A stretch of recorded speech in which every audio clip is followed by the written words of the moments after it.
जनतागण कृपया ध्यान दें। देखिए 2024 का चुनाव आ गया है और चुनाव आते ही हमारे जो नेतागण है ना, उनका चुनावी वादा और जुमला स्टार्ट हो गया है। हमारे नरेंद्र मोदी जी ने आज गैस के दाम 100 रुपए कम कर दिए हैं। जस्ट ये चुनाव से पहले कुछ दिन ही बाद चुनाव है और आज मात्र 100 रुपए गैस के दाम कम हुए हैं। और राहुल गांधी जी जो है ना, उन्होंने ये वादा किया है कि अगर वो सत्ता में आए तो 30 लाख नौकरी देंगे और जो अग्निवीर योजना है ना आर्मी वाला, उसे हटा देंगे। लेकिन यहाँ पे दो सवाल उठती है दोस्तों।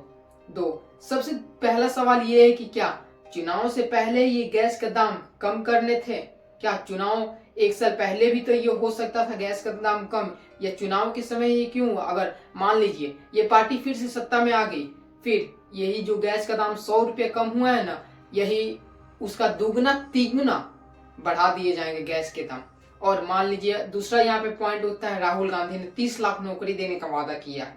वो अगर वो सत्ता में आए तो ये वादा जो है ना 30 लाख नौकरी देने का तो उन्होंने बोल दिया, लेकिन वो सत्ता में आएंगे तो वो भी 30 लाख नौकरी नहीं देंगे। वो भी अपनी जुमलीबाजी पे आ जाएंगे और फिर अगला इलेक्शन आ जाएगा और फिर इलेक्शन से पहले फिर गैस के दाम कम कर दिए जाएंगे। फिर अपने वादे को नेतागण अपने वादे देते रहेंगे। ये एक ही पार्टी का नहीं है, यहाँ पे सारी पार्टियों की बात कर रहे हैं। देखिए जैसे आरजेडी के तेजस्वी यादव ने बिहार में रोजगार यानी नौकरी देने का वादा किया है। वो 1-2 लाख नहीं, 10 लाख नौकरी देने का वादा किया है। जो हमारे अरविंद केजरीवाल जी हैं, आप यानी आम आदमी पार्टी के, उन्होंने तो दिल्ली में 20 से 60 साल तक महिलाओं को 1000 रुपया मंथली सैलरी देगी। अब देख लीजिए, ये चुनावी फायदा के लिए ये लोग चुनाव से पहले हर वो तकनीक अपनाएंगे तो जनता उनके तरफ आकर्षित हो। हाँ, हिमाचल सरकार यानी कांग्रेस की वहां पर सरकार है, वहां भी कांग्रेस ने 1500 रुपये महिलाओं को देने का वादा किया है और देना चालू भी कर दी। वो मतलब स्टेट सरकार का वो निर्णय है। लेकिन ये चुनाव से पहले ही क्यों?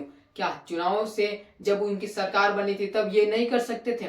चुनाव से पहले ही इनको ये वादा याद आ जाता है और जैसे ही चुनाव खत्म हो जाएंगे, यही गैस के दाम दो आज 100 रुपये कम हुए ना, 2 गुना 3 गुना बढ़ा दिए जाएंगे।